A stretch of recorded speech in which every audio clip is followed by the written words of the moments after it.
Your 5 ways to spot a manipulator. Ever found yourself questioning your own memory or feelings after a chat with someone? Like, did that really happen? Or am I overreacting? If yes, you might have encountered a reality distorter, aka a master manipulator in action. Let's dive into their playbook and unmask the first trick. They distort reality. Come on, it wasn't that bad. You're just too sensitive sometimes. Scene familiar? This is classic manipulation. By trivializing your feelings, a manipulator bends your reality, making you doubt your own emotions and experiences. But how do they do it? Let's break it down, shall we? Ever heard of gaslighting? It's when someone makes you question your sanity. They'll insist something didn't happen when you know it did. It's not just lying, it's making you distrust your own memory. And then there's selective amnesia. I never said that. Sound familiar? They deny promises or statements, leaving you bewildered. Or they play the blame game, turning the tables to make it seem like everything's your fault. Suddenly, you're apologizing, and the reality just shifts. Recognize any of these tactics? Cunning, right? But here's where it gets interesting. Once you know the signs, you can see through the illusion. Remember, your reality is yours to shape. If something feels off, trust your gut. Open up to trusted friends or jot down your experiences to keep your reality in check. Don't let anyone hijack your perception of the world. Being aware is your superpower against manipulation. Spot the signs, protect your reality, and never let anyone dull your sparkle. Because in the end, the truth is your strongest ally. Just when you thought it couldn't get sneakier, manipulators pull out their next trick, the guilt trip. Oh yes, they're like travel agents for guilt trips, booking you on a one-way ticket to I Feel Terrible Town. Let's explore how they pack your bags. After all I've done for you, you're choosing to stay home. Wow. Okay, I see where your priorities are. Sound familiar? That's Manipulation 101.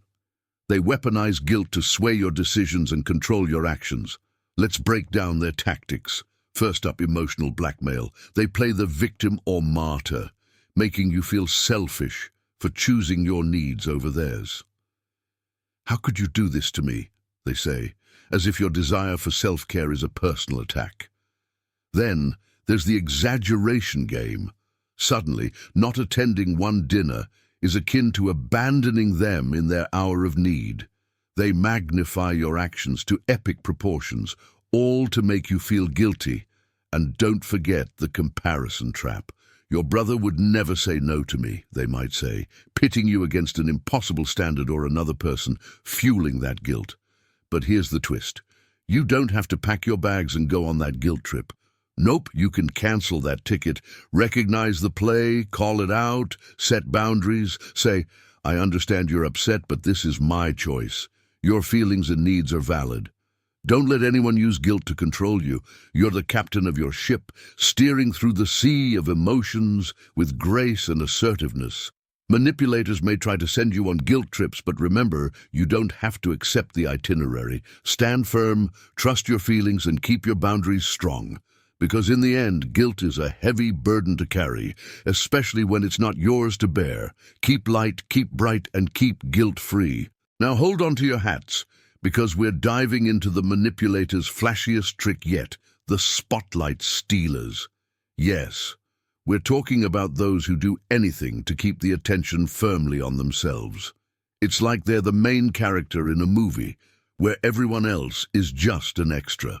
Let's uncover how they commandeer the spotlight. Oh, you got a promotion? Cool. Did I tell you about the time I met a celebrity and got invited backstage? It was epic. See that? In the blink of an eye, your moment is their moment. But how do they consistently pull off these spotlight heists? Let's zoom in. First, we have the drama magnet. Everything in their life is a saga worthy of a blockbuster movie, or so they'd have you believe.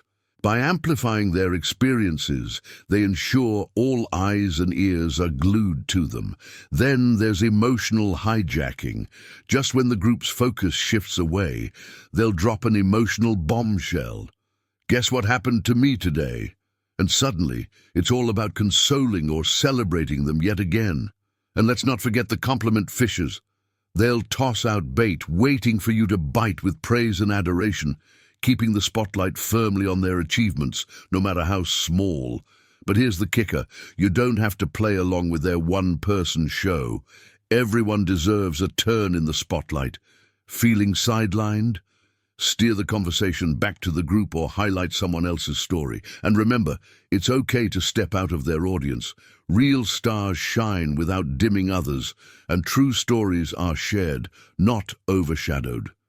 In the end, relationships are about give and take, not just taking the stage. So the next time someone tries to monopolize the spotlight, remember, you're all stars in this vast, fascinating universe.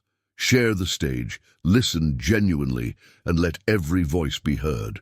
Together you'll create a symphony far more beautiful than any solo act could ever achieve.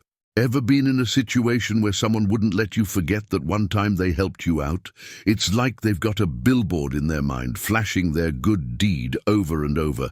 Well, strap in, because we're delving into the manipulator's next favorite trick. They will remind you again and again when they helped you.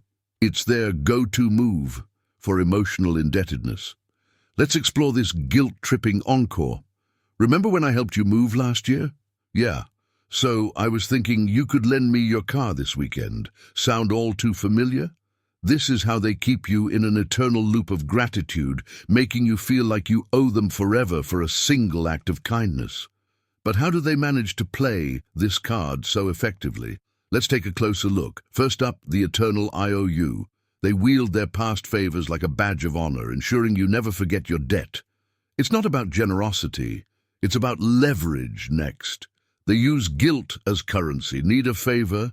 Time to pay up with interest. They've invested in the bank of guilt, and now they're looking for a hefty return on their investment. And don't miss the comparison gambit. They'll compare their monumental past help to your current insignificant efforts. Suddenly you're the ungrateful one, overlooking their sacrifice. But here's the flip side. You don't have to play this game. Gratitude has an expiration date, especially when it's used as a manipulation tool. It's okay to acknowledge their help, but also set boundaries. A favor is not a lifetime contract. You can appreciate their assistance while refusing to be emotionally blackmailed. Say, "I'm grateful for your help, but that doesn't obligate me indefinitely." Your autonomy is priceless. Don't let anyone treat your gratitude as an endless debt. True kindness doesn't come with strings attached or constant reminders. It's given freely and without expectation of repayment. So the next time someone tries to cash in on their past favors, remember, you're not bound by their expectations. Stand firm in your independence and cherish those who help with an open heart, not those who keep a tally. Now imagine you're finally opening up about something that's been weighing on you, only for the person you're talking to suddenly steer the conversation back to themselves. Welcome to the fifth hallmark of a manipulator. When you try to tell your own problem, they will interrupt and tell their own. It's as if they're in a competition for who has it worse. Spoiler alert, they always think they do. Let's dive into why this is about more than just bad manners. Oh, that sounds tough, but listen to what happened to me today. It's way more serious. Caught that switch? It's a classic move. But how do they so effortlessly make your problem about them? Let's dissect this first. We have the spotlight shift. Just as you're getting to the heart of your issue, they hijack the conversation. It's not just interrupting, it's redirecting all attention to themselves, leaving your concerns in the dark. Then there's the one-uppers. No matter what you're going through, they've had it worse.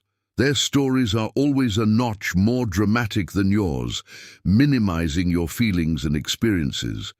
And we can't overlook emotional dismissal. By overshadowing your problems, they're sending a clear message. Their issues are more deserving of empathy and attention, effectively invalidating your feelings. But here's how you flip the script. Insist on being heard. It's not about competing for the worst day ever award. It's about mutual support and understanding. Feeling overshadowed? Politely bring the conversation back to your original point. Try saying, "I understand you're going through a lot, but I really need to talk about this right now." It's about setting boundaries in communication. Your stories and feelings are valid and deserve their own space. Don't let anyone's ego shrink that space. In a world full of noise, being heard is invaluable. Remember, true friendship is a two-way street characterized by equal give and take. Seek out those who listen with the intent to understand, not just to reply with their own saga. Because at the end of the day, your problems don't need a competition. They need a compassionate ear.